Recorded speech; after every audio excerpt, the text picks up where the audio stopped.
Muito bem.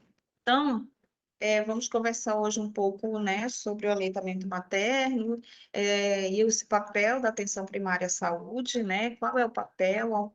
É um papel importantíssimo, de acolhimento, de apoio a essa mulher que amamenta, né? Entendendo aqui um pouco, na verdade, fazer uma revisão aqui dos fundamentos fisiológicos, de mecânica de pega, posicionamento e como fazer o manejo das intercorrências, mas como eu falei, a cereja do bolo vai ficar para as oficinas presenciais, onde de fato nós vamos mergulhar, né, nesse conhecimento das intercorrências mamárias, no manejo clínico do processo de amamentação, né? Qual é o apoio prático que nós vamos oferecer para essas mulheres nesse processo de aleitamento materno.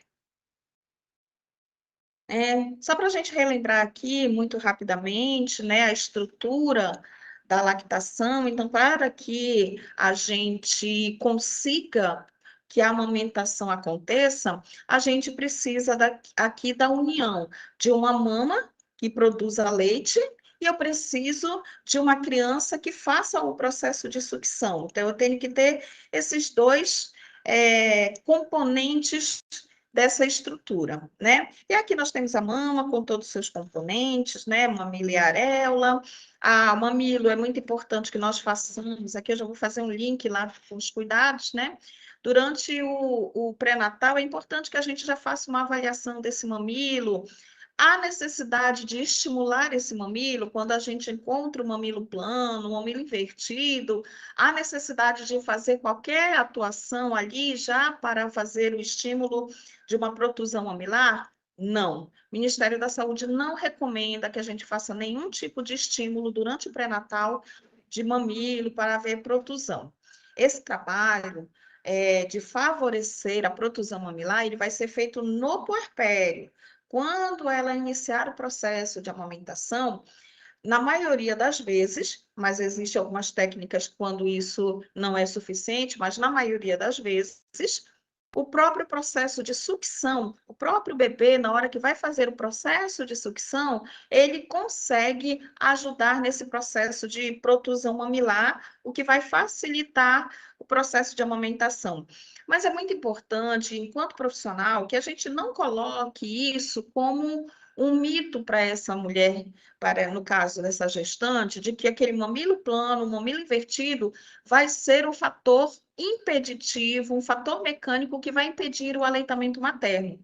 Muito pelo contrário, é um papel nosso reforçar que, apesar dela ter um mamilo plano, apesar dela ter um mamilo invertido, considerando que as pessoas vão dizer assim, mamilo plano, mamilo invertido, você não vai conseguir amamentar. Então, isso já vira um mito, né? Mas é muito importante que nós façamos o reforço de que, depois que o bebê nascer, a gente tem algumas técnicas que a gente vai ensinar para ela, o próprio processo de sucção dessa criança vai ajudar nesse processo de produção mamilar, o que vai facilitar o processo de amamentação, né? Então, é muito importante reforçar isso. Aí a gente tem os ductos lactíferos, né, por onde vai fazer o escoamento desse leite. Nós temos aqui as glândulas produtoras, que são os alvéolos mamários, né, onde esse leite é produzido com a ação hormonal. Então, nós temos aqui um aparelho anatômico extremamente importante da mama, né? Reforço que a mama, ela tem várias representações dentro da sociedade, né? A mama, ela tem uma representação, uma conotação nutricional, que é essa de produzir o leite e amamentar o seu filho, né? Amamentar o filho desta mulher. Mas ela tem outros contextos também, né? Ela tem outras conotações, outras representações. Ela é representação é, de sexualidade, de sensualidade, e que muitas vezes isso se torna barreira para o processo de aleitamento materno.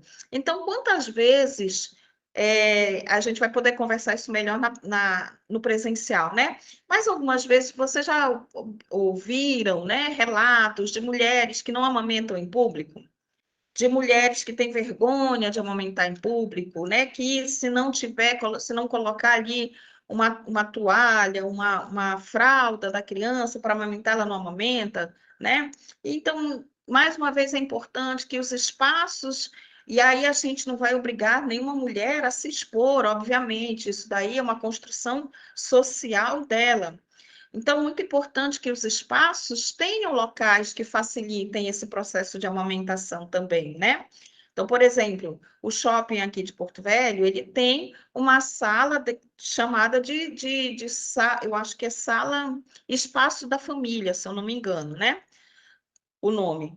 E que é um espaço destinado para aquelas mulheres que eu não quero ali no shopping amamentar na frente de todo mundo.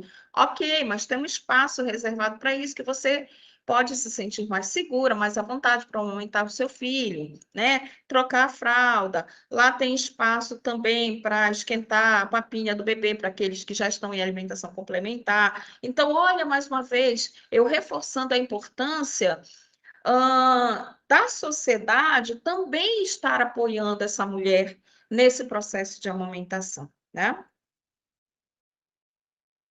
E aí, eu não só ter uma mama que produza leite, mas como é que essa produção acontece, né? Então, essa mama ela começa a ser preparada desde o pré-natal, quando tem as alterações hormonais, que essa mama ela começa a aumentar de tamanho, ela começa a ter alvéolos mais desenvolvidos, então a mama começa a se preparar durante o pré-natal, que a gente chama de lactogênese 1, ela começa a se preparar para o processo de aleitar, de amamentar, de produzir leite, né? E aí a gente vem para a lactogênese 2, que é quando acontece o parto. Durante o trabalho de parto, onde quando há a inibição dos hormônios placentários, né, com a saída da placenta, inibição dos hormônios placentários, existe a liberação da ocitocina e da prolactina. Então, a prolactina como hormônio produtor de leite e a ocitocina como hormônio da descida do leite, né? E esses hormônios, eles são o gatilho para a produção desses hormônios é principalmente através da sucção. Daí a importância do que nós conversamos ontem, de colocar esse bebê para mamar na primeira hora de vida.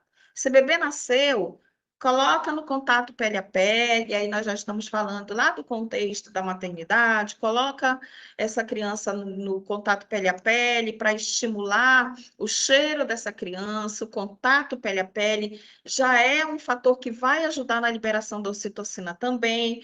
Já começa a ajudar nessas respostas hormonais para que comece a haver a descida do leite. Aí estamos falando lá da lactogênese 2, que vai se prolongar aí por torno de 7 dias, né? Então, o gatilho é a sucção, é o estímulo mais importante. Quanto mais, isso vocês já sabem decorado, né? Quanto mais o bebê suga, mais leite vai ser produzido. Embora existam barreiras, obstáculos que podem interferir nesse processo, né? Que a gente vai conversar daqui a pouco. Essa criança começa a fazer o processo de sucção, fazendo um estímulo através dos mamilos, que têm terminações nervosas, né, muito específicas, emitindo uma estimulação tátil através desse processo de sucção, mandando uma mensagem para a hipófise anterior. A hipófise anterior vai fazer a liberação da prolactina e nesse mesmo processo de estímulo, a hipófise posterior vai produzir a ocitocina. Então, aí nós temos a saída da prolactina produzindo leite e da ocitocina fazendo com que o leite produzido ali nos alvéolos possam ir pelos dutos lactíferos e chegar até a boca do bebê, né? E aí a gente tem fatores de promoção, de promotores, facilitadores, o contato visual, o vínculo afetivo, a voz da criança, o toque dessa criança, são fatores que estimulam a produção da ocitocina, né? Favorecendo ainda mais esse processo. Em contrapartida, a gente tem os fatores bloqueadores da descida hormonal, que são ansiedade, medo, dor, insegurança, são fatores que impedem a descida do leite, né? Que são fatores que bloqueiam aí a descida do leite.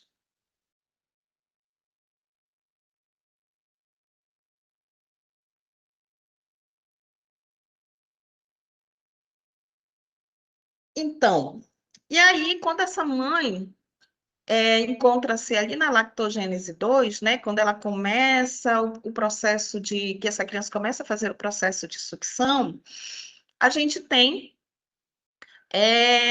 a descida do colostro, né? Esse leite tão maravilhoso, né? Reforçando aqui que o colostro, ele é leite, sim, eu tenho certeza que todos vocês sabem, mas por que que eu falo isso? Pode parecer incrível, mas eu já ouvi profissionais falando que o colostro não é leite, tá?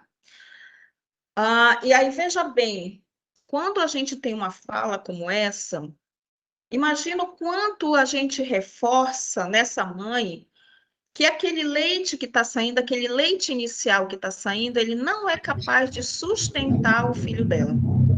Que ele chora porque ele está com fome, porque ela não tem leite, que aquele leite é insuficiente, que aquele leite não sustenta, que ela precisa complementar essa amamentação. Então, veja bem como nós, ao fazer uma fala como essa, podemos reforçar algo que muitas vezes já vem sendo falado na sociedade, né?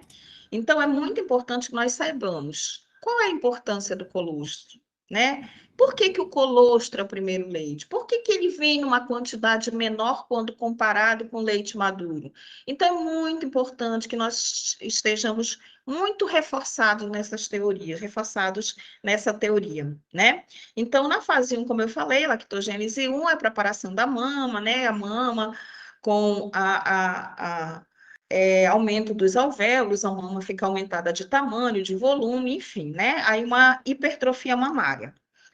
E aí nós temos a fase 2, que é a lactogênese 2, né, que começa na sucção, onde nós temos aqui a presença do colostro.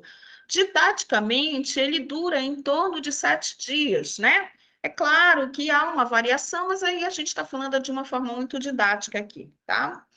E aí nós temos essa variação de cor, não só de cor, mas uma variação de composição nutricional, de valor nutricional, e também temos alteração em relação aos objetivos de cada um desses leites, né? Então, o colostro, ele é o primeiro leite que é produzido, é a primeira fase do leite humano produzido. Ele tem uma característica de ser denso, ele é mais grosso, mais espesso, amarelado. E aí a gente, normalmente, para que a mãe entenda a importância desse leite, a gente diz que é a primeira vacina do bebê, né? Por quê? Porque ele tem uma rede de componentes imunológicos importantíssimos, né? Ele é rico em IgA, ele é rico em IgG, ele é rico em lactoferrina, então ele é rico em vários componentes imunológicos. E qual é a função do colostro? O colostro não é para o menino engordar, não é para ganhar peso. O colostro é para proteger essa criança. O colostro é o primeiro alimento do qual essa criança vai ter contato, considerando que essa criança ela tem um sistema gastrointestinal ainda imaturo. Para favorecer o amadurecimento, a maturidade desse sistema gastrointestinal, a gente precisa de um leite que seja leve, de um leite que vai ajudar na modulação intestinal, da modulação gastrointestinal, principalmente das microvilosidades intestinais. Então, a gente tem que ter um leite que seja leve, um leite de fácil digestão, e que inicialmente ele começa a ser produzido em quantidades pequenas, porque a gente precisa entender que o volume gástrico dessa criança também é pequeno, né? Então, à medida que essa criança vai crescendo, à medida que esse volume gástrico vai aumentando, à medida que a necessidade nutricional dele vai aumentando, o leite também ele vai aumentar, se adequando às necessidades daquela criança. É claro que existem situações em que aquela mãe não vai produzir a quantidade que o bebê precisa. E aí tem vários fatores que interferem. A prematuridade é uma dessas. Crianças com distúrbios neurológicos também, que têm dificuldade de sucção. É claro que existem fatores que levam a uma baixa produção, e aí a gente precisa avaliar qual é a causa que leva a essa baixa produção. Da mesma forma como nós temos mulheres que vão ter uma produção excedente, uma produção que ultrapassa a necessidade daquela criança, que são exatamente aquelas mulheres que nós convidamos, que nós sensibilizamos para serem doadoras. Por quê? Porque são mulheres que estão produzindo mais do que a quantidade que o bebê dela precisa. Então, doar o leite é uma forma não só de ajudar aquela mãe que precisa e daquela criança que precisa do leite materno, como é uma forma de manter a produção desse leite, dessa mulher, dela não evoluir para uma intercorrência mamária, por exemplo, como o engurgitamento mamário, tá? Então, mas aqui no centro, a maioria das mulheres, elas vão produzir leite na quantidade ideal, adequada para a manutenção nutricional da sua criança. E aí a gente tem na fase 3 que entra a lactogênese 3, né? Que é o leite, a fase 3 e fase 4 é a lactogênese 3, né? Que vai se perdurar até enquanto essa mulher estiver amamentando. Aí nós temos o leite de transição. O que é o leite de transição? É o leite que está entre o colostro e o leite maduro. A natureza é perfeita. Essa criança, esse leite vai se modificando a partir da necessidade de adaptação dessa criança. Então, nós temos um leite de transição que ainda tem características do leite do colostro, mas que já apresenta modificações ao ponto de se aproximar também do leite maduro, né? E aí nós temos depois, a partir do 15º dia, enquanto essa mulher amamentar, nós temos o leite maduro. Então, o leite maduro, ele é o leite maduro, ele é o leite que vai se permanecer aí enquanto ela estiver amamentando, 6 meses, 8 meses, 10 meses, um ano, enfim, tá? E aí vocês estão vendo uma imagem do leite maduro, de um leite mais claro, mais ralinho, de um leite mais consistente. Ainda existe aquela questão, leite anterior, leite posterior, né? São teorias que estão caindo por terra, né? Do leite anterior e do leite posterior, né? Então, assim, já tem uma forte tendência a não ter essa divisão de leite anterior e leite posterior, né? Ainda no manual do Ministério da Saúde, Caderno de Atenção Básica 23, ainda está nessa configuração de leite anterior e leite posterior, mas na reformulação do caderno novo, eu creio que não virá mais isso, porque há uma forte tendência de não haver mais. Por quê?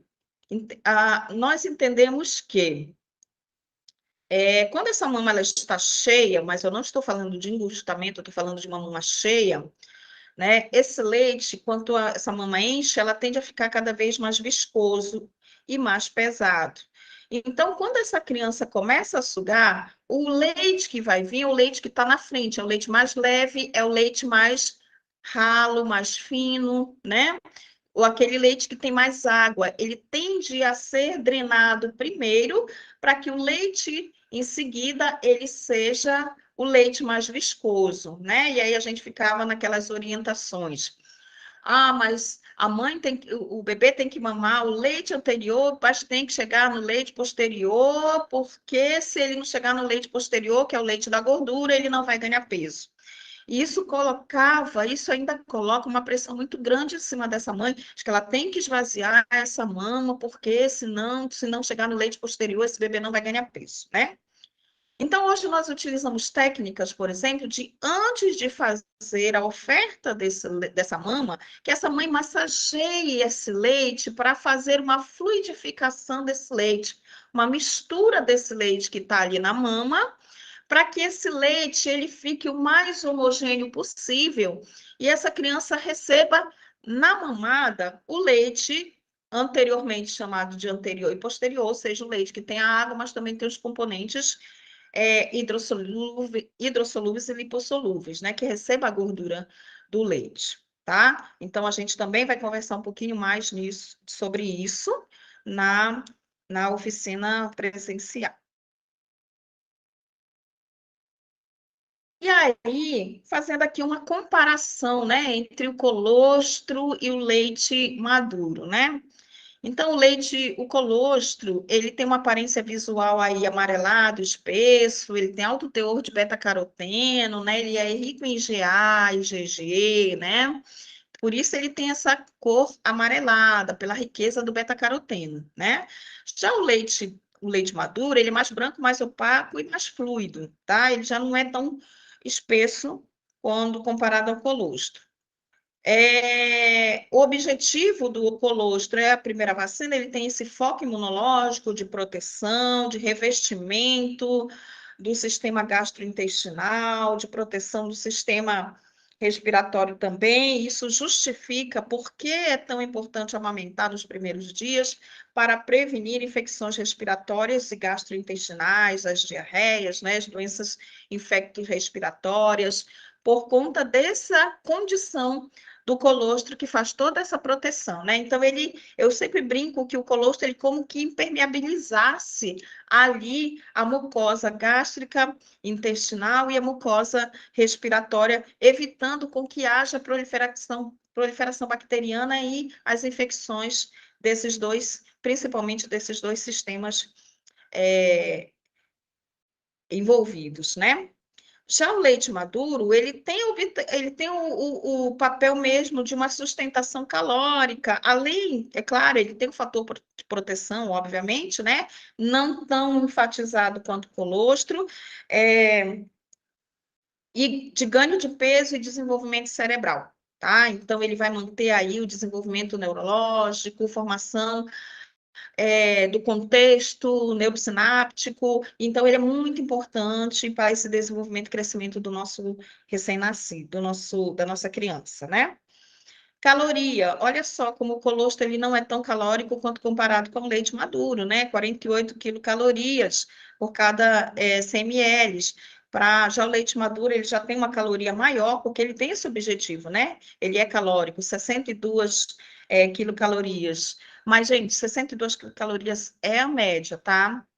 A gente, quando faz o processamento e controle de qualidade do leite humano no banco de leite, uma das análises que a gente faz é a caloria do leite, né? O teor calórico do leite.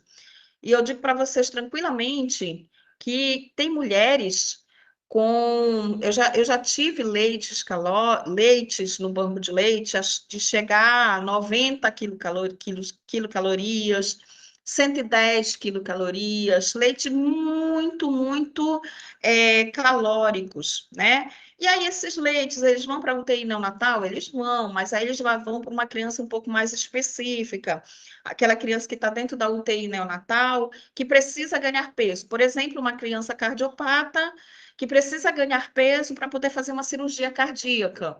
Então, esse leite hipercalórico, ele é direcionado para esse tipo de criança, por exemplo, tá? Ele não é muito indicado para crianças prematuras, por exemplo, porque o sistema imunológico, ele não, o sistema gastrointestinal, ele não consegue ainda, não está adequado ainda para essa condição, tá?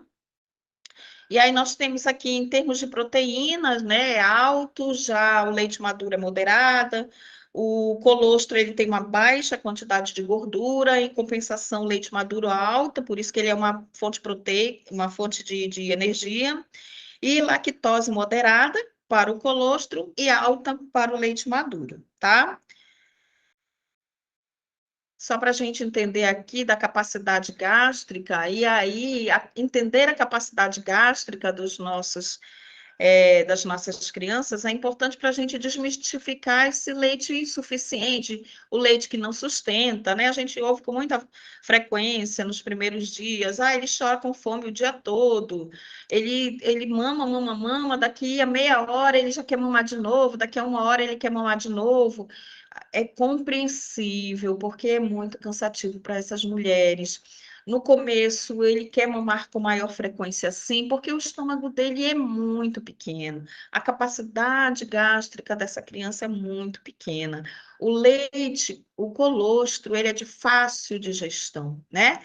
E aí, e ainda tem uma grande vantagem, ele estimula o funcionamento intestinal. Aquela criança ela vai evacuar com maior frequência, ela vai eliminar o mecônio. Olha a importância do colostro, né? Ele estimula a eliminação intestinal, fazendo com que essa criança elimine com maior frequência o mecônio, diminuindo o risco dela ter icterícia, né? Então, mas o bebê mama, faz xixi e logo faz cocô. É isso mesmo, ele tem que fazer, que é para se livrar do mecônio, se livrar da bilirrubina, para evitar o risco de icterícia dessa criança mesmo, né? Então, é muito importante a gente, e essa é uma imagem que eu acho que a gente pode utilizar, inclusive, com as mães no pré-natal, para que ela entenda que ele vai tomar ali de 5 a 7 ml no primeiro dia, é o suficiente em cada mamada, de 22 a 27 ml. Olha, percebam como, à medida que essa criança vai crescendo, a capacidade gástrica também, e o volume de leite também aumenta, né? Então, em média, uma mulher produz por dia de 80 a 100 ml de colostro. Do primeiro ao terceiro dia, de 80 a 100 ml, o que atende consideravelmente à necessidade dessa criança, tá? Então, é muito importante que, ao sair do hospital, ela não saia com uma prescrição de complemento. Por quê? Porque ela vai introduzir. Se ela sair com um complemento, ela vai introduzir o complemento, né? E ao introduzir o complemento, isso vai fazer com que esse bebê mame menos no peito, que ele vá menos para o peito, que ele estimule menos o peito, né? A mama. Logo, a gente vai ter aí uma mama que não vai responder, porque se ela é uma mama menos estimulada, logo ela vai produzir menos, né? Então, quanto mais vezes esse bebê mama, mais mais a produção vai aumentar. Aqui também outra, né, outra imagem que pode nos ajudar a mostrar a diferença, né, dessa capacidade gástrica, né, dessa criança. Essa complexidade, nessa composição, fazendo aqui uma comparação dos, dos tipos de leite, das fases do leite, mas fazendo uma comparação aqui com leite de vaca. Vejam bem, nós temos aqui o leite colostro, quando nós estamos falando de uma criança a termo, e nós temos o leite maduro também, quando estamos falando de uma criança a termo, ok? Caloria, 48, varia entre 48 a 70, né? Colostro, leite maduro, lipídio, gordura, a gente tem uma variação aqui, né? Entendendo que o colostro, ele tem mais proteínas que o leite maduro, em compensação, o leite maduro, ele tem mais gordura, né? Mais caloria que o colostro, e a gente já conversou sobre isso. Mas nós temos também aqui um leite maduro de pré-termos, né? Quando nós temos uma criança que nasce prematuramente, com menos de 36 semanas, 37 semanas, esse leite que vai ser produzido por essa mulher não tem a mesma característica do colostro de uma mulher com uma criança a termo. Ela tem outras características, por quê? Porque uma criança pré-terma, ela tem outras necessidades e outras especificidades. E aí, essa mulher, ela vai produzir leite para esse pré-termo. Em quanto tempo ela vai produzir um leite que é chamado de pré-termo? Enquanto essa criança não completar, não fizer a correção da idade, né? Enquanto ela, teoricamente, não completar 37 semanas, tá? Vamos a um exemplo prático. Uma criança que nasceu de 30 semanas, tá? Da 30ª ao que seria a 36ª semana, essa mãe vai ficar produzindo leite prematuro para essa criança. Quando ela, com as características do leite prematuro, quando ela completar na idade corrigida 37 semanas, ela começa a produzir o leite, começa a produzir colostro nessas características aqui. E depois ela começa a produzir o leite maduro. Tá? Então, existe ainda essa especificidade do leite pré-termo. Tá? Comparando aqui com leite de vaca, né? Então, a gente tem aqui a caloria do leite de vaca é maior que o colostro, mas não é maior que o leite maduro, seja a termo ou pré-termo. Lipídios, né? Também tem menos gordura, mas aí a gente vê aqui, mas lactose, a proteína, ela tem mais proteína que os outros leites, né? Enquanto o colostro tem 1,9, leite maduro tem 1,3, leite maduro tem 1,4, o leite de vaca tem 3,3 de proteína, né? Só que a gente precisa lembrar que a proteína do leite de vaca, ele é diferente da proteína do leite da espécie humana, tá? A proteína do leite do ser humano, ele é uma proteína homóloga, ou seja, ela é compatível com o sistema gastrointestinal do ser humano. Diferente da proteína do leite de vaca, que é uma proteína heteróloga. Ela é incompatível, ela é de difícil digestibilidade, tá? Por isso que quando uma criança, e às vezes a mãe faz essa comparação, né? Quando ela oferece fórmula, quando ela oferece o leite materno. No leite materno, a criança passa ali 1h30, 2 horas, ela já quer mamar, porque é de fácil digestão. Quando ela oferece o leite de vaca, a criança fica um tempo, um intervalo muito maior para pedir o próximo leite. Por quê? Porque a proteína é de difícil digestão, ela fica muito mais tempo ali para ser processada, e por isso que o intervalo entre uma a mamada e outra é muito maior. Mas na cabeça dela, ela acha, viu? O leite de vaca, a fórmula ou o leite em pó, ele é melhor porque ele sacia. Essa criança fica mais tempo sem querer se alimentar, sem querer mamar, né? Mas é muito importante também a gente chamar atenção para isso. E é importante também a gente avaliar o posicionamento, né? Quando a gente vai avaliar, seja na nossa primeira consulta do agente comunitário de saúde, seja quando ela vai na unidade básica de saúde, seja quando ela acabou de ter o bebê e está lá no alojamento conjunto, é muito importante a gente fazer avaliação e pega. Avaliação de posicionamento e pega, para que a gente possa ajudá-la, né, nesse processo. Existem vários posicionamentos que podem ser adotados, né? Tem o cavaleiro, tem a posição invertida, né? Mas eu trouxe aqui a mais tradicional, né? Que é a posição mais tradicional que as mulheres costumam adotar para poder fazer a amamentação. E aí nós temos aqui algumas características, né? É importante que essa criança esteja de frente para a mama, né? A gente orienta que a barriguinha esteja encostando, barriga da mãe com a barriga da criança, né? Favorece esse contato visual, lembrando que o contato visual é um fator que é um gatilho positivo para o desencadeamento da descida do leite através da produção da ocitocina, né? Cabeça alinhada com o tronco, né? O corpo da criança todo apoiado. A mãe tem que ficar numa posição que seja confortável para ela, porque ela vai ficar ali alguns minutos naquela posição, então ela precisa também estar confortável. Então, o conforto precisa ser para ambos, para a mulher e para o bebê, né? Para a criança. E é nesse momento, exatamente nesse momento, que eu sempre oriento os pais a participarem.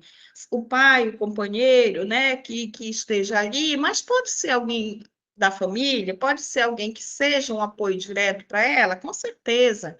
É um momento que pode ser oferecido uma água, um suco para ela, porque amamentar provoca sede, né? É um desgaste ali de eliminação de líquido corporal que ela vai sentir sede, oferecer uma água, né? Dá para colocar numa cadeira que seja confortável. É possível, se for possível, ligar o ar-condicionado, o ventilador, né? Ou abrir a janela, com uma boa luminosidade, que seja confortável. A gente tem que pensar na ambiência também, porque há uma influência também da ambiência onde ela se encontra nesse processo de amamentação, né? Então, vocês já devem, quem já amamentou, quem já viu alguém amamentar, sabe que a gente sempre procura aquele lugar onde a gente fique mais tranquilo, né? Quando a criança vai crescendo, isso tende a piorar, né? Porque quando a criança está um pouquinho maior, tudo é motivo de distração, né? Se chega alguém falando, ela já vira a cabeça, ela já tira a cabeça, ela já olha, então ela já começa a interagir com o ambiente externo, né? Com aquele ambiente onde ela se encontra, tá? E é muito importante a avaliação da pega, por quê? Porque a pega, muitas vezes, na grande maioria das vezes, ela é a causadora de lesões mamilares, né? Não só a pega, existem outros fatores, mas a pega é muito importante, né? Boca bem aberta, lábio inferior invertido, queixo afundando, tocando a mama, bochechas arredondadas e cheias, sobra de areola visível acima da boca do bebê, ou seja, isso aqui é a recomendação do Ministério da Saúde, né? Mas já existem algumas orientações também, né? Mas aí eu estou falando só em termos de mais de curiosidade, de que não há necessariamente a obrigação de ter uma boca de peixe, aquela boca com os lábios virados para fora, né? O mais importante é a boca aberta que faça a pega areolo-mamilar, que pegue mamilo e areola. Às vezes a boca vai estar um pouquinho fechada, mas ainda assim a gente consegue ver que a pega e o processo de sucção está tudo certinho, tá? Mas eu estou trazendo para vocês o que o Ministério coloca ainda, esses são alguns artigos que estão trazendo essa questão de não ficar muito apegada a essa boquinha de peixe, mas ainda é a recomendação oficial que nós temos, é essa aqui.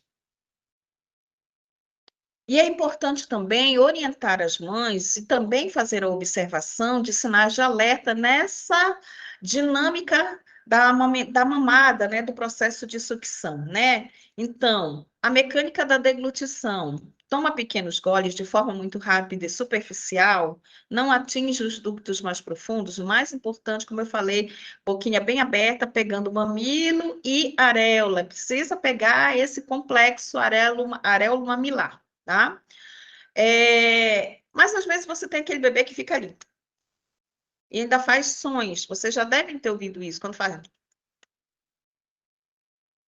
A gente já percebe que ali a gente não está com um bom acoplamento, a língua não está canalizando, ela precisa canalizar, né, na areola, a área areolo-mamilar inferior, para poder fazer um processo de sucção. Na nossa presencial, oficina presencial, vou trazer alguns vídeos para a gente, né, comentar, para que vocês possam ver, tá? Bebê que está com o pescoço virado, distorcido, né? Está rígido ali no colo daquela mãe. Podem ser vários fatores. Pode ser dor, pode ser desconforto, pode ser um bebê que ficou um período muito longo entre uma amamentação e outra, que quando vai para a mama já está tenso, já está estressado, chora muito. E aquele bebê que não adianta, se ele está estressado, chorando, não adianta colocar na mama que ele não vai sugar. Ele vai empurrar, ele vai chorar, ele vai mostrar sinais de insatisfação, e aí é apenas o gatilho que a mãe. É um dos gatilhos que a mãe vai ter de começar a ficar nervosa, ficar tensa, de não conseguir colocar aquele bebê para mamar. Então, é muito importante que a mãe aprenda os sinais de fome dessa criança, né?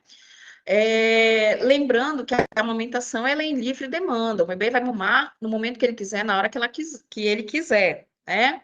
Mas também é importante que ele mame o máximo possível, né, para que a barriguinha dele fique cheia, que ele fique satisfeito, que ele solte espontaneamente aquela mama. Quando ele estiver satisfeito, é uma criança que vai ficar ali com características de que está satisfeita e ele vai passar um tempo maior até que venha a próxima mamada. Então, é preciso fazer essas avaliações, né? No final, eu vou mostrar para vocês o formulário de avaliação da mamada, que traz essas informações que a gente pode utilizar ali como um recurso para poder ajudar para facilitar na nossa avaliação da mamada, né? Então, ele está fadigado, ele está frustrado, ele faz mania, ele briga com o peito, ele recusa, ele não quer, ele está chorando. E aí, aquela mama, se aquela mama estiver cheia, estiver engurgitada, ele vai fazendo esforço de sucção, o leite não vai sair, ele vai ficar chateado, ele vai chorar, e aí começa todo um processo de intercorrência mamária, né? E tem aquelas situações também do bebê não conseguir manter a pega, né? Ele vai, suga um pouquinho, sai do peito, o peito escorrega, e aí a boquinha dele escorrega, e aí a gente vai precisar avaliar. É uma mama engurgitada? É uma sucção fraca? É uma dificuldade de sucção? É um freno no lingual curto? Enfim, qual é o motivo que está levando para essa situação? Então, aqui, né, para a gente entender, né, que a pega profunda é aquela pega em que ele vai fazer esse abocanhar, mamilo e areola, que o palato, que o mamilo toca no palato, né, e que a boca ela fica bem aberta, a língua canaliza para ajudar nesse processo aí, que é um processo de sucção, deglutição, respiração, né? Totalmente organizado aqui. Ele suga, deglute, respira, suga, deglute, respira. Mas a pega rasa é aquela que ele fica ali no mamilo, ele não chega nos ductos, né? Ele não chega lá nos ductos que estão cheios de leite. Aí ele não consegue extrair o leite de forma suficiente, e aí a gente pode não só ter uma baixa produção, como uma lesão também nesse mamilo. E tem fatores que são chamados de fatores críticos que interferem nesse processo de amamentação, né? E eles são divididos em mecânicos e físicos, maternos, comportamentais do bebê e ambientais e culturais, né? São fatores que, se estiverem presentes, eles podem interferir, sim, no sucesso da amamentação, né? Então, aqui no uso de mamadeira, chupeta, chuca, protetor de mamilo, eles são fatores que alteram esse processo de sucção, eles fazem alteração, né, bucomaxilar, mas não só da amamentação, interferem na fala, na respiração, né? E que precisam ser evitados, né? Condições maternas também, mama cheia, ou tensa. Ah, essa mãe está exausta, ela está cansada, ela não consegue dormir, ela tem que amamentar, ela tem que cuidar da roupa do bebê, ela tem que dar banho no bebê, ela tem mais 2 filhos para cuidar, ela tem que cuidar da casa, tem que fazer comida para o marido e ela não tem ninguém para apoiá-la nesse sentido, né? E ela fica exausta. E a exaustão, ela vai chegar um momento e vai dizer assim: não dou conta mais de amamentar, eu vou colocar uma mamadeira nesse bebê, nem que eu coloque uma mamadeira, eu coloque 2 para poder ter um descanso, né? Então, olha a necessidade do apoio social para essa mulher, né? Estresse, dor, ansiedade, julgamento, ela ser julgada, ela não é uma boa mãe, ela não é uma boa produtora de leite, o leite dela é fraco, o leite dela não sustenta, a mama dela é pequena, o mamilo dela é invertido, ela não vai conseguir, e sempre culpabilizando essa mulher até o momento que ela não aguenta mais de tanto julgamento, né? Comportamentais do bebê, bebê com cólica, com refluxo, com dificuldade inata de sucção, e aí a gente está falando, né, de um lábio leporino, uma fenda lábio-palatina, a gente está falando de uma criança neurológica com doenças neurológicas, a gente está falando de uma criança prematura, né, que nasce ali com uma dificuldade da sucção, um freno no lingual curto, e além disso, um ambiente confuso, barulhento, horários rígidos impostos. Eu já recebi mulheres lá no banco de leite que ela foi orientada a amamentar de 2 em 2 horas, de amamentar de 3 em 3 horas. Ela comprou relógio para poder despertar na hora que ela tinha que amamentar aquela criança, né? Julgamentos familiares, os mitos, nossa, os mitos, eles são culturais e são importantes, né? Precisa ser quebrado esse ciclo.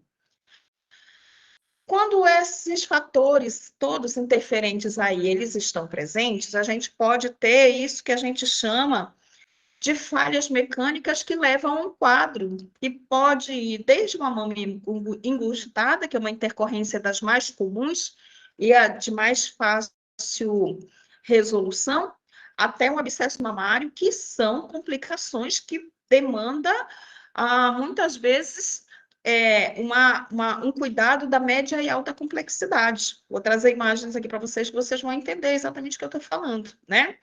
Então, a gente tem ali, na PS, vocês também, a gente pode atuar aqui nas mamas engurgitadas no ducto lactíferos bloqueados, né? Então, identificar precocemente. Se eu tenho uma mãe que produz muito leite, Isso já é um fator que nos chama atenção e que pode levar a um engurgitamento mamário se ela não esvazia essa mama. O bebê não está dando conta de esvaziar essa mama. O bebê mama, enche a barriguinha dele e a mama continua cheia. O que é que ela vai fazer? Ela tem duas orientações que nós podemos fazer para ela. Uma, é Porto Velho, ela pode ser doadora, então ela pode doar esse excedente, tá? Ou ela não é de Porto Velho, ela não quer ser doadora, tá tudo certo, é uma decisão dela. E ela, infelizmente, vai precisar esvaziar e desprezar esse leite, tá? Ela pode desprezar esse leite. Aí, mas esse leite não poderia ser guardado para ela oferecer numa outra hora? Se ela estiver trabalhando e estiver ausente de casa, pode. Mas se ela está com essa criança 24 horas no dia dela, não tem necessidade. Porque se ela guarda leite para oferecer para esse bebê, a mama vai continuar enchendo, então ela vai só fazer a retirada desse leite, né?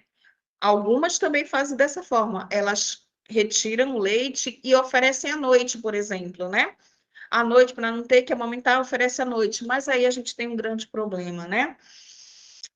A mamada da noite ela é tão importante, porque a mamada da noite é onde há a maior produção de prolactina, e é quando aumenta a produção de leite. Vocês já devem ter visto mulheres falando que quando chega de manhã, tá com o lençol molhado, que a cama tá molhada, que a mama vazou durante a noite, né? O sutiã tá todo ensopado. Por quê? Porque a maior produção de leite acontece à noite, porque a liberação da prolactina é maior à noite, né? Ok? Então, aqui a gente precisa, para que a gente não tenha uma mulher nutriz que chegue a um processo de abscesso mamário, a gente precisa cuidar que na ingurgitação mamária, a gente tem que evitar a ingurgitação mamária ou conduzir a ingurgitação mamária, manejar essa ingurgitação quando ela já está presente, né? Então, a mama ingurgitada, ela se diferencia da mama cheia, tá? A mama cheia é aquela mama que fica aí cheia, mas ela tá razoavelmente amolecida, ela não está extremamente dolorosa, diferente da mama ingurgitada, que o tecido é rígido, o tecido mamário é muito rígido, caracteriza-se por uma pele brilhante, endurecida, enrijecida. Quando a gente toca, é uma dor muito profunda. Você vai sentir nódulos nessa mama, porque esses alvéolos eles vão estar tão cheios de leite que eles ficam o que a gente costuma ouvir, né, culturalmente, de mamas empedradas. Minha mama ficou empedrada. É uma mama engurgitada, cujos alvéolos mamários eles estão tão entumecidos de leite que eles ficam duros, como se fosse pedra. Você toca, você sente várias, como se fossem nódulos, mas na verdade são os alvéolos ali estão endurecidos de leite, tá? A mama fica edemaciada, é uma dor difusa, tá?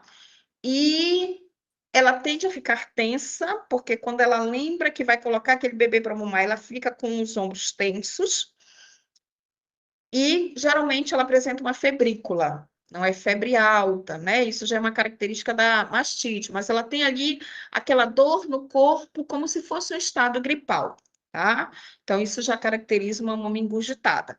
Uma outra característica, a mama cheia, ao ser massageada, o leite já começa a fluir.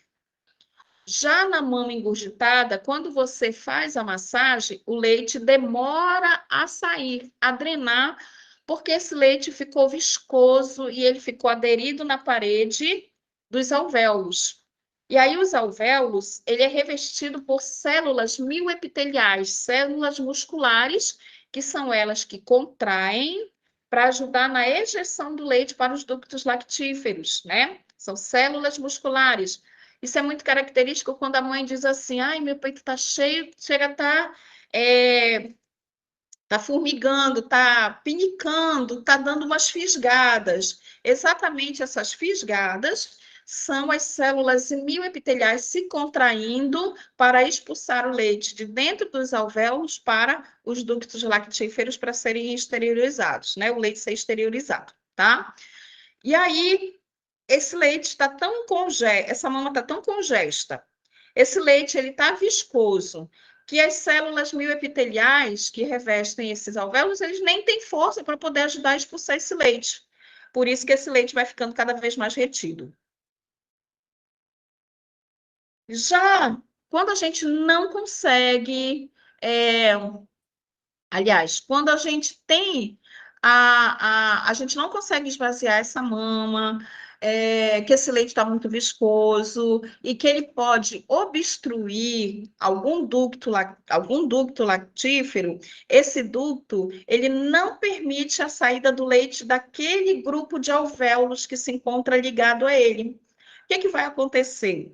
Uma área da mama, como vocês podem ver nessa primeira imagem, uma área da mama, ela vai ficar com essa característica aí, avermelhada, hiperemiada, que é dolorosa. Você toca toda a mama, ela tá uma mama macia, mas apenas um ponto, um quadrante dessa mama, né, que está ligado àquele ducto, ele não tá, o leite não está fluindo.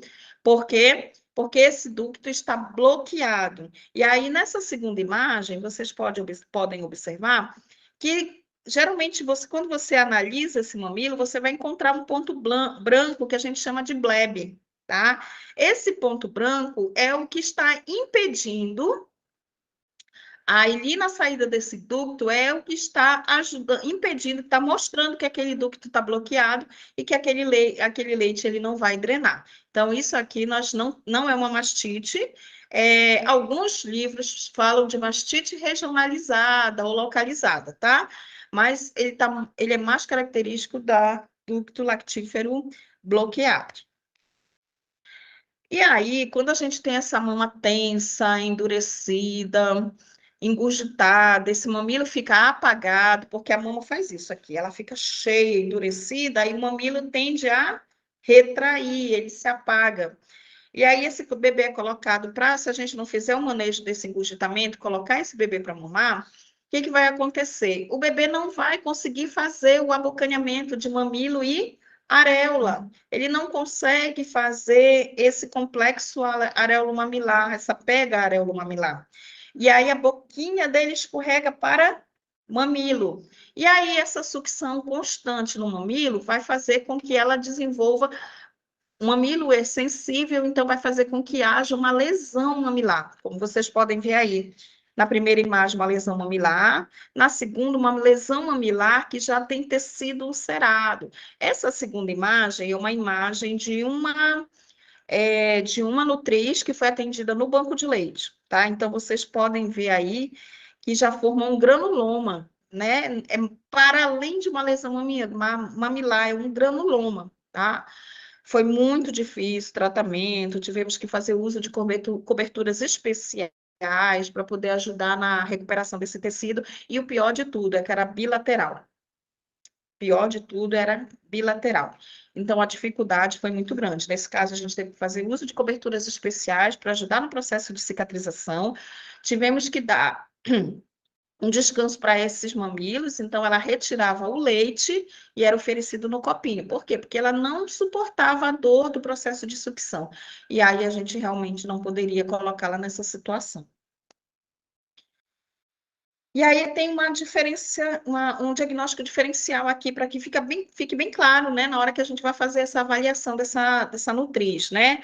Mama engurgitada, bloqueio de ducto lactífero e lesão mamilar, né? A mama engurgitada tem inchaço, tem o edema difuso, tem a pele brilhante, ela é pesada, latejante, difusa, não tem sinais de febre, mas quando aparece um aumento de temperatura, uma febrícula, aí 37,5, né, no máximo 38. E aqui, o foco de intervenção é a drenagem mesmo, através da massagem e ordenha não, perdão, eu não gosto desse termo ordenha, tá? É a drenagem, né? E a massagem para a extração desse leite, tá? Já o ducto bloqueado, o ducto lactífero bloqueado, ele tem um nódulo localizado, que é o bleb, aquele pontinho branco que a gente vai identificar lá no mamilo. Ela é aguda, ela é localizada, não tem sintomas sistêmicos, é tudo muito localizado, a dor é localizada, o hiperemia é localizada, e também massagem, orientação de que aumente o processo de mamada, né? Observar, identificar lá no na nossa anamnese se a amamentação está indo de demanda, né? Precisamos avaliar tudo isso, tá? Lesão mamilar, dano tecidual visível, que pode ser um dano como aquele que nós vimos na imagem anterior, nas imagens anteriores, mas pode ser uma fissura, tá? A dor é intensa, a dor é aguda, a dor maltrata essa mulher, né? Ela causa incômodo, geralmente não tem sintomas sistêmicos, e a correção da pega e do posicionamento é o primordial, tá? Corrigir pega e posicionamento. Eu vou corrigir a pega, mas se a pega ela está relacionada com uma mama engurgitada, eu tenho que resolver a mama engurgitada primeiro. Aí, não resolveu o mastite, não resolveu o engurgitamento mamário, tá? Não consegui esvaziar essa mama, não aumentou a livre demanda, e tende a piorar esse quadro, né? E aí a gente pode ter uma mama que sai de um engurgitamento para uma mastite lactacional, tá? E aí a mastite lactacional, ela pode ser infecciosa ou não infecciosa, ok? Ela vai apresentar eritema, e aí é um eritema em toda a mama, calor local, você toca a mama, tá avermelhada, ela tá quente ao toque, a temperatura acima de 38,5, dores musculares, calafrios, e ela tem toda a sintomatologia de um quadro febril, né, com aquela mama dolorosa, com aquela dificuldade na amamentação, né? E aí, febres muito altas, elas vão indicar que é uma mastite infecciosa. E aí a gente tem toda uma condução para fazer. Esvaziamento dessa mama, ajudar na correção e na pega, fazer compressas frias para ajudar a diminuição da dor. Compressa fria também pode ser feita lá no engurgitamento, não se faz, não se deve fazer, é contraindicado fazer compressas mornas, compressa quente, porque vai piorar, compressa fria, no máximo 20 minutos, porque senão eu tenho um efeito rebote, tá? Então, nós vamos aprofundar um pouquinho mais essas condutas quando a gente estiver lá na oficina. E aí, não resolveu. A mastite não foi tratada, ou foi tratada incorretamente, acontece. Ah, a indicação do antibiótico para mastite é a cefalexina. Não foi feita a cefalexina, foi feita outra medicação, ou ela não foi feita na dosagem que deveria ser, ou ela não foi tratada, enfim. De fato, que essa mastite ela evoluiu para um processo mais grave, que é o abscesso mamário, né? No abscesso, a gente já começa a observar a presença de todo o quadro lá da mastite, peremia, febre, etc. Mas aqui a gente já começa a observar uma massa flutuante, endurecida e localizada. Nessa primeira imagem, nós temos um abscesso fechado, mas que vocês veem que tem vários pontos ali de saída e de provável drenagem. E essa segunda imagem é uma imagem do banco de leite, né, que faz parte das imagens que eu utilizo para fazer essas aulas, oficinas, né, e que nós tratamos lá no banco de leite. Então, essa é uma situação, assim, extrema. Essa é uma situação uma das piores que a gente já enfrentou lá, porque vocês estão vendo que dela evoluiu para um abscesso que drenou, foi uma drenagem espontânea, e que fez, inclusive, uma necrose tecidual, como vocês podem ver aí, tá? E nesse caso, nós não tínhamos o que fazer no banco de leite, não tinha resolução para o banco de leite. Então, Nossa referência para esse tipo de tratamento é o centro obstétrico do hospital de base, né? Nós encaminhamos para o centro obstétrico, ela foi avaliada, foi internada no alojamento conjunto. Como ela tinha um processo infeccioso, vocês podem ver que tem exudato purulento, né? Aqui nesse tecido, tem tecido necrótico, então ela tem um quadro aqui infeccioso. Ela precisou fazer a internação, e aí, nesse caso, não é encaminhamento para drenagem, porque não havia necessidade de drenagem, visto que já havia sido drenado. Ela foi encaminhada, então, para a cirurgia. Foi feita uma cirurgia, de limpeza tecidual, foi feito todo o desbridamento tecidual, e ela precisou fazer cirurgia plástica de para tentar melhorar a condição dessa mama, né? Foi muito difícil, foi um trabalho muito difícil. Mesmo ela estando no alojamento conjunto, nós fazíamos visita diária a essa nutriz no alojamento conjunto, para ajudar a esvaziar a mama, né, para manter a lactação na mama sadia, né, para esvaziar essa mama, mesmo ela não podendo amamentar, a gente fazia o esvaziamento justamente para não piorar com um processo de engurgitamento, mas por volta do quinto, sexto dia de acompanhamento, ela disse que não queria mais acompanhamento do banco de leite, que ela queria que o médico fizesse ela queria fazer o uso da medicação para interromper a produção da amamentação, porque ela disse que não queria mais amamentar, não era um desejo dela mais amamentar, porque para ela a amamentação foi horrível, foi símbolo de muito sofrimento, foi algo que para ela foi uma experiência terrível. E aí, em respeito à vontade dela, nós interrompemos ali o acompanhamento dela em relação à amamentação, né?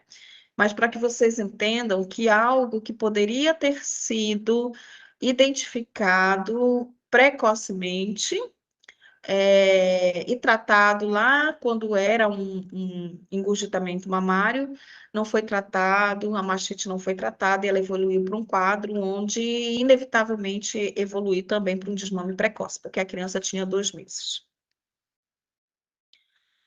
Portanto, nessa escala de intercorrência mamária, é muito importante que a gente identifique aqui. Tem engurgitamento, bloqueio de ducto lactífero? Trata. Corrige, verifica quais são as causas e já toma as atitudes necessárias. Porque senão ela pode evoluir para uma mastite. Ainda dá tempo de corrigir, de tratar, para que ela não evolua para um abscesso mamário, né? Então, a gente tem que estar com isso aqui muito claro nos nossos cuidados, né?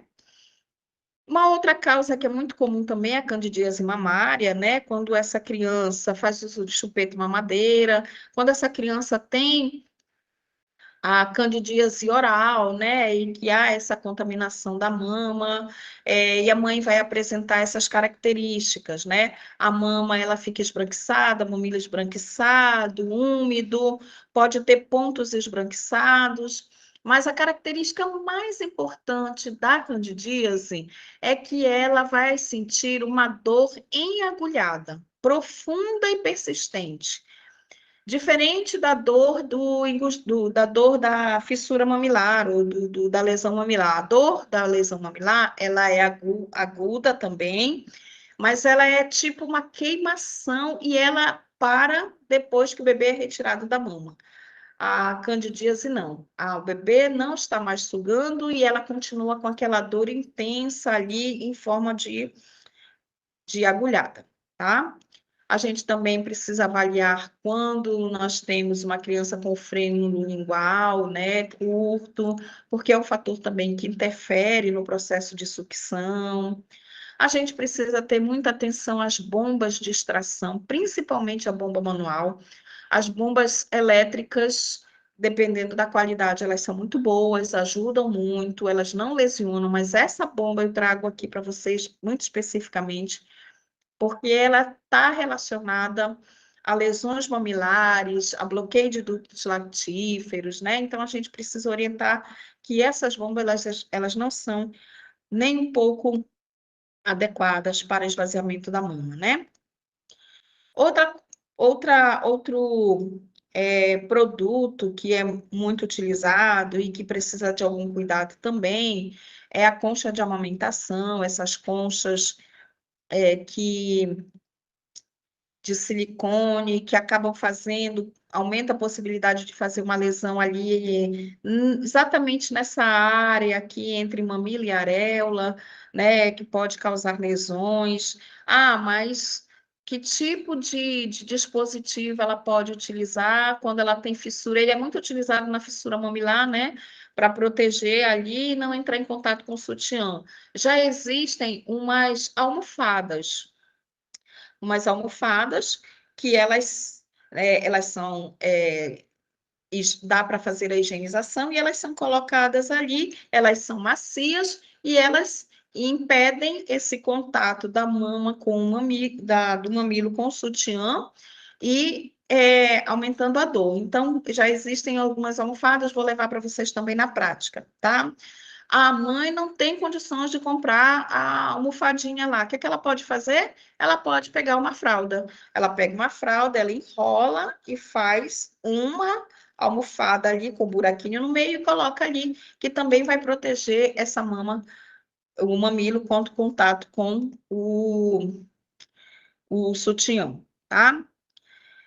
Então, o que que a gente precisa entender, né, do ecossistema, refletir sobre o ecossistema? Que o sucesso do aleitamento materno, ele não é só fisiológico, e a gente já vem falando sobre isso desde ontem, né? Ele depende de uma preparação, do alicerce, que começa lá no pré-natal, na atenção primária à saúde no pré-natal, respeito à fisiologia da lactogênese, né? Estimular a livre demanda, o vínculo emocional, principalmente a partir do primeiro contato pele a pele, lá quando essa criança nasce, o suporte clínico profissional, familiar, né?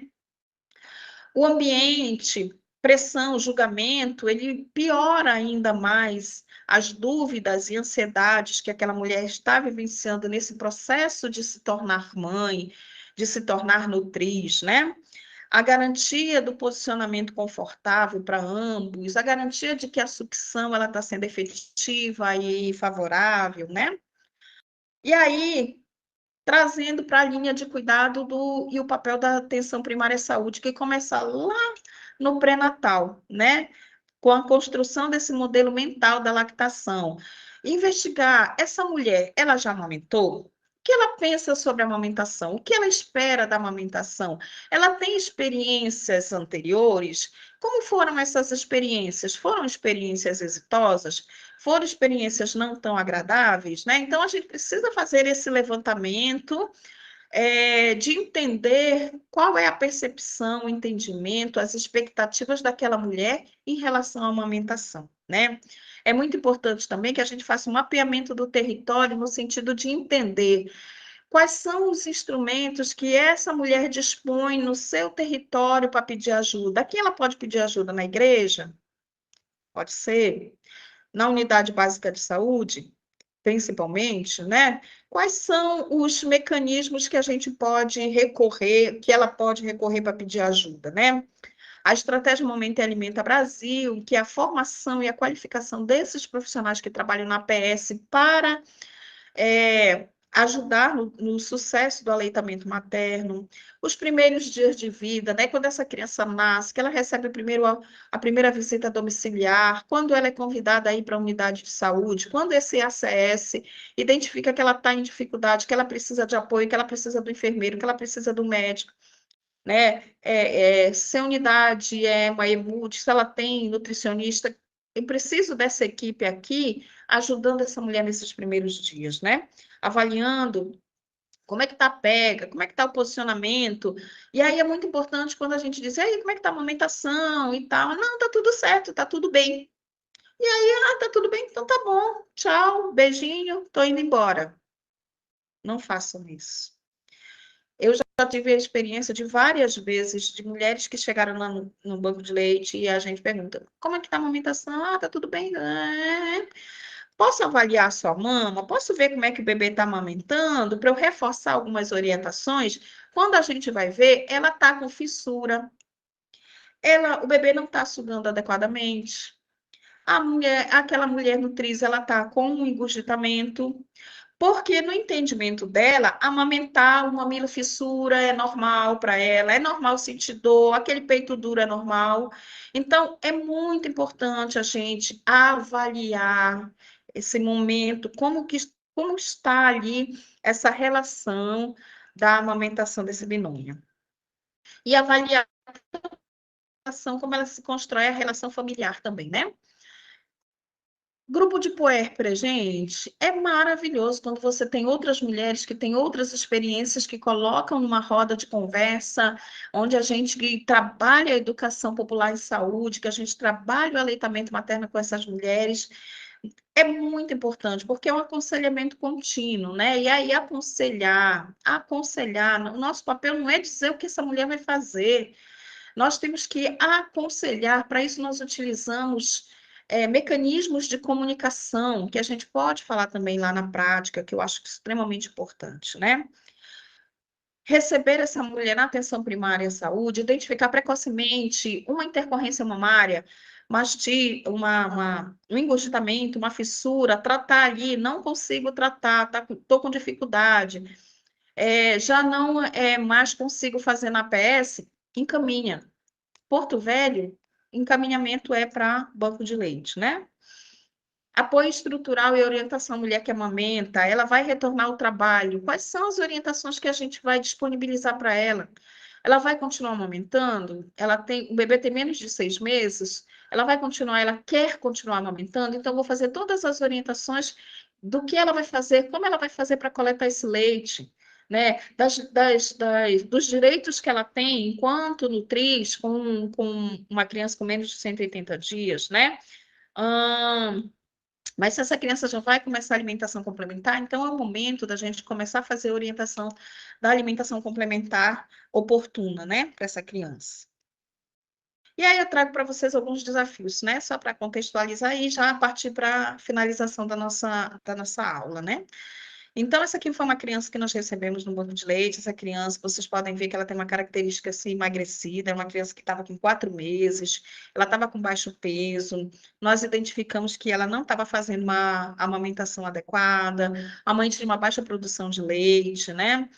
E aí, quando a gente vai fazer toda a investigação e tentar entender por que ela estava com uma baixa produção, a gente descobre que não era um desejo dela amamentar.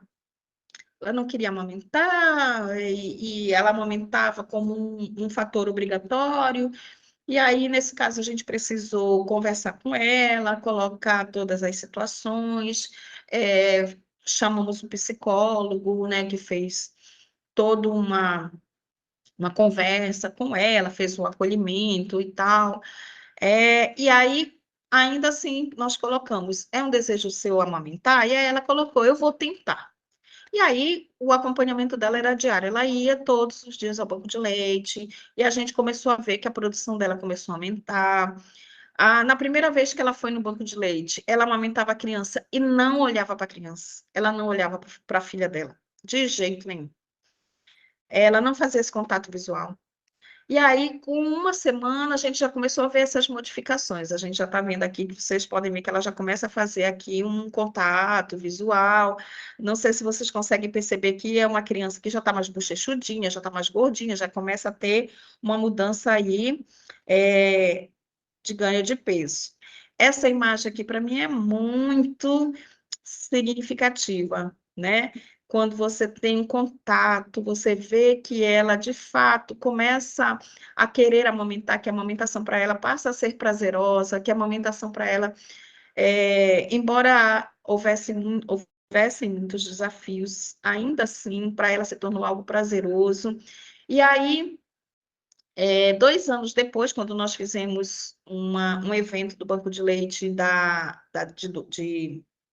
do Agosto Dourado, nós tivemos a alegria dela comparecer, né, no nosso evento. A filhinha dela já estava com 2 anos e ela fez um depoimento muito bonito, muito emocionante, de como foi essa mudança de uma mãe que não queria amamentar, que para ela não era um desejo, que para ela era um desafio, que ela tinha muito medo, e que a partir do apoio que ela recebeu dos profissionais, ela conseguiu amamentar a filha dela.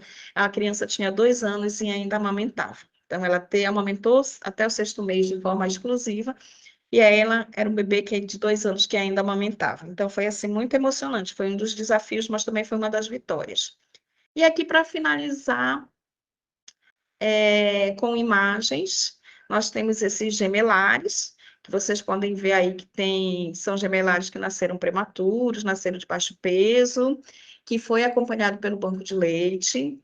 A mãe conseguiu amamentar essas 2 crianças durante 6 meses de forma exclusiva, que é um desafio amamentar gemelares, principalmente quando são gemelares, na maioria né, prematuro e de baixo peso. E 6 meses depois, quando ela veio para a consulta do 6º mês, ela trouxe para a gente de presente essa imagem dos gêmeos, né, já com 6 meses, e vocês podem ver aí a diferença deles, né, de crianças saudáveis, crianças felizes, né, crianças com e amamentação exclusiva, né, e o fortalecimento dessa família. Esse é o formulário de observação de mamada, né, que nós podemos utilizar como um instrumento muito importante para fazer a avaliação de como essa mamada está sendo feita. Isso daqui a gente utiliza, esse formulário é muito utilizado no hospital, mas ele pode ser utilizado tranquilamente para a primeira visita domiciliar, né, ajuda bastante a gente a identificar as dificuldades.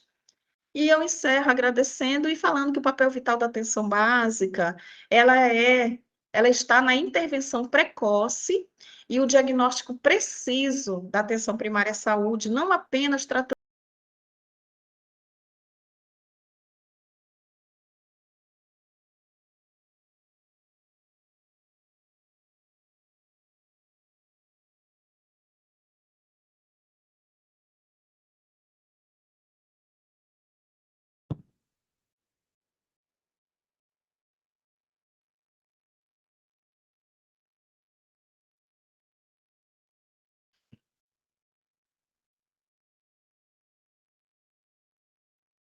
Ok. Tem uma pergunta aqui da Tereza, né? A Tereza pergunta: no engurgitamento, muitas mulheres fazem uso de compressa quente, né? O que não é adequado? O que não é adequado. Poderia falar sobre isso? Claro. Então, a compressa quente, a gente vai entender ali que no engurgitamento, aquela mama ela já está edemaciada, né? Ela já está com uma característica ali de aumento de engurgitamento, de congestão vascular. Tem um aumento vascular dessa mama, né? Tanto que você vai observar que há uma rede venosa muito aparente, porque é uma congestão dos vasos linfáticos, dos venosos, é uma congestão aqui, uma alteração vascular na mama, né?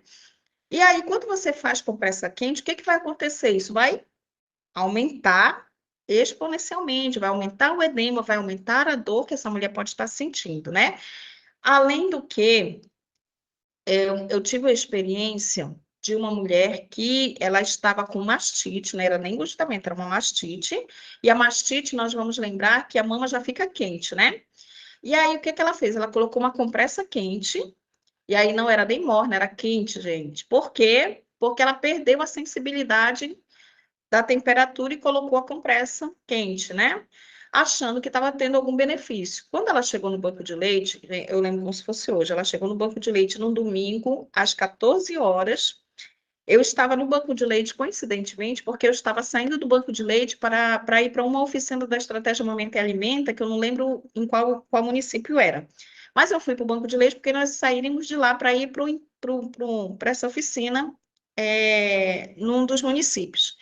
E ela chegou e eu estava lá, coincidentemente, quando eu fui avaliar, ela estava com uma queimadura de 2º grau, de estágio 2, por conta do uso da compressa.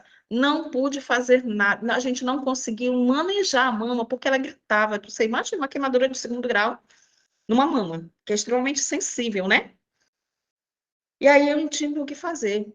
Vamos imediatamente nós fomos levar imediatamente ela para o centro obstétrico, ela de lá já ficou internada, com a queimadura, e aí ela teve que fazer tratamento, uma série de complicações, né? Por isso não se recomenda compressa quente, porque ela vai piorar ali o quadro de edema e de hipervascularização. Por que que a gente orienta a compressa fria? Porque a compressa fria ela vai diminuir essa vascularização, ela vai diminuir a dor e o edema. Mais uma vez, ela não pode passar de 20 minutos, porque mais de 20 minutos ela faz o efeito rebote. Em vez dela reduzir, ela começa a aumentar também. Por isso que a gente orienta compressa fria a cada, por no máximo 20 minutos, tá? E acontece com frequência mesmo, tá? Foi a Tereza que falou. E a Lociene, né? Acontece, vocês devem ver com muita frequência isso, né? Com certeza. Professora, eu vi também uma pergunta no chat sobre o anticoncepcional, se ele tem alguma interferência. Janiele, as oficinas práticas, a gente vai preparar um material Será que ela bacana para está a gente ouvindo, trabalhar isso, gente? viu? Eu já montei um curso que ele é muito direcionado para uma abordagem crítico-reflexiva. Não vou ficar lá falando, nós vamos fazer juntos, nós vamos construir tudo juntos, tá? Vai ser muito interessante, tá? E eu não sei se vocês já trabalham com o formulário de amamentação, de avaliação de mamada, mas se quiserem, eu posso encaminhar para vocês, tá? Que aí seria bem legal também. E também posso disponibilizar essa aula aqui, se vocês quiserem, tanto a de hoje quanto a de amanhã, a de ontem quanto a de hoje, tá? Acho que Se meu áudio não quiserem, está eu saindo, coloco em PDF e encaminho para tá? vocês, tá bom? Professora Edilene, está me ouvindo? Ela não está ouvindo.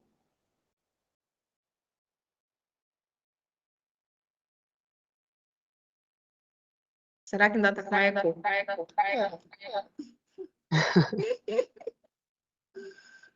Professora, está me ouvindo? Vou Ela não. mandar sim o material para vocês, tá? Professora, tá me ouvindo? Eu não sei, porque eu vou mandar para a Jéssica, tá? Para a Jéssica Nunes, e aí ela vê como ela vai fazer o compartilhamento com vocês, tá bom? Oi, Evana, pode falar. É, Deixa eu só teve uma ligar aqui, pergunta. porque senão eu não escuto. Só um momentinho, rapidinho. Teve uma pergunta mais cedo sobre o anticoncepcional. Se o anticoncepcional tinha alguma interferência de reduzir a produção de leite ou de alguma forma atrapalhar a amamentação. Alguém perguntou isso mais cedo. Então, quando a gente indica o anticoncepcional, a gente indica a mini pílula, né? Para poder não fazer interferência de fato na amamentação. Então, a gente orienta sim a mini pílula para poder não interferir, porque aí ela só tem um hormônio, aí não interfere sim, tá certo? É isso mesmo, tá? Interfere sim, infelizmente. Podemos, Tereza, podemos falar dos lactogogos, sim, né? Muito bom. É porque são tantas coisas, né? Olha, se vocês me derem corda, eu ficava falando aqui até. São muitas coisas, mas os lactogogos ainda é muito forte, né? O uso, por exemplo, quais são os lactogogos que vocês conhecem? Assim, é muito comum a gente ouvir falar em alimentos à base de milho, né? Come cuscuz, come canjica, Canjica, né? Porque sim. aumenta a produção de leite, né? Aí tem outros, que mais que vocês conhecem? Coloque aí. Cerveja preta. Cerveja preta. Gente, cerveja preta, muito cuidado com a cerveja preta. Cerveja preta é álcool, né? Lembrando que tudo que a mulher que amamenta, ingere, ela passa através do leite, né? Tudo de bom e tudo que não é tão bom, né? Então, ali, da mesma forma como a gente orienta que ela não faça o uso de álcool, né? A Cerveja Tereza está preta falando também algo, água não é inglesa. indicado, né?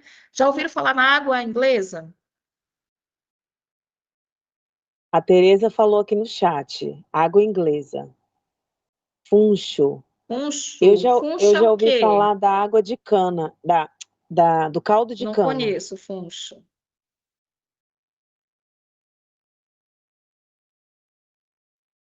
É o que funcho?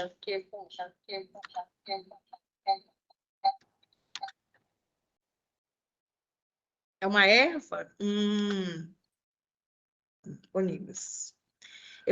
Nossa, eu já ouvi tantas coisas. Vou fazer uma seleção de galactogogos que é para a gente discutir. Caldo de cana, também já ouvi falar. Euvana, também. Ah, tá. O funcho é da família da erva doce. Eu sei que o pessoal gosta muito da erva doce para criança para não dar cólica, né? É verdade. Água inglesa, eu já vi gente, eu já tive mãe dando água inglesa para criança. É desse preço. Mas podemos sim. Já vou anotar aqui para a gente conversar sim sobre os galactogogos, né? Fazer alguma atividade sobre isso. Com certeza, tá? Se o pessoal puder abrir a câmera para a gente tirar uma foto para encerrar.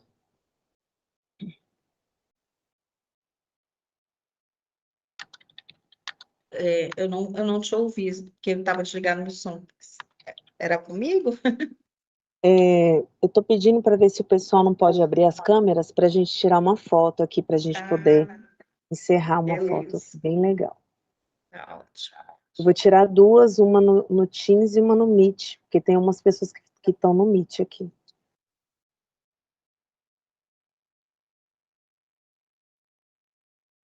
Já estou ansiosa para o nosso encontro, viu?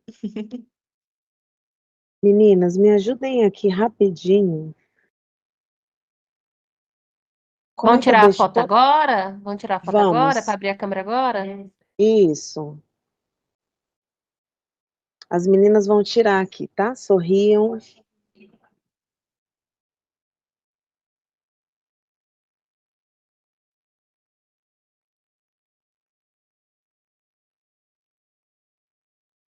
Avisa que a gente não já sabe a hora que vai tirar.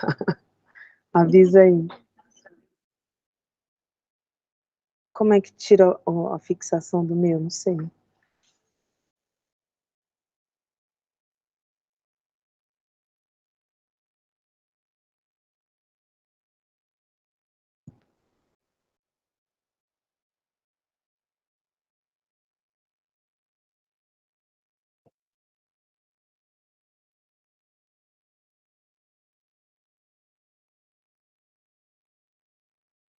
É porque ela tá fixada. Aí. Aí tu consegue tirar lá?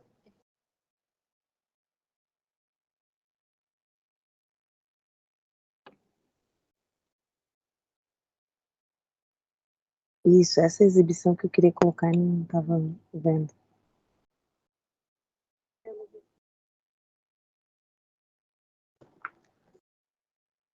Pronto, todo mundo sorrindo. 1, 2, 3 e X.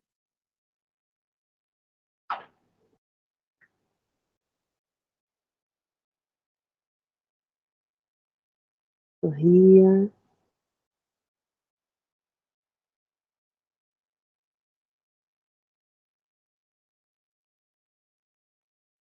Já?